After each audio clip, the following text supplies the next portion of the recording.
Hey guys. So I've been thinking, and I've had this come up the last few days, actually, no, probably the last few weeks. Me and my girlfriends have been talking about expectations. Expectations in life. Are they good? Are they bad? Lots of people I hear say, you really shouldn't have expectations. You shouldn't expect people to show up and perform at the level that you desire or maybe the level you do. And I've heard that a lot, especially as a younger girl in my teens and 20s, a lot.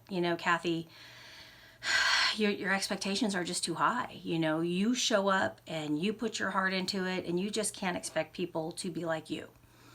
So, moving into my 30s, 40s, and now my 50s, I have some pretty strong opinions about expectations. And the fact of the matter is, I don't see how we live without them.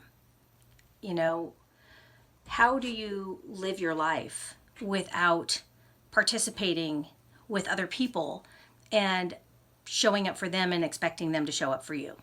So, what I've learned is that expectations have a single important ingredient to make them work, and that is agreement. Two people need to agree on something, agree what one will do and the other will do, agree that for this they will do that. When there is agreement, then you can safely have expectations. I think some people find expectations are a given, say in marriage or in family. Family expects you to show up and be somebody based on who you were when you were 10 or 20 versus who you are when you're 50. It doesn't work that way.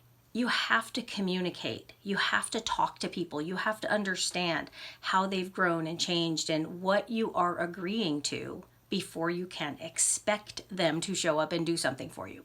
So, with that, I think it's really important to understand that to have expectations, you first must have agreement.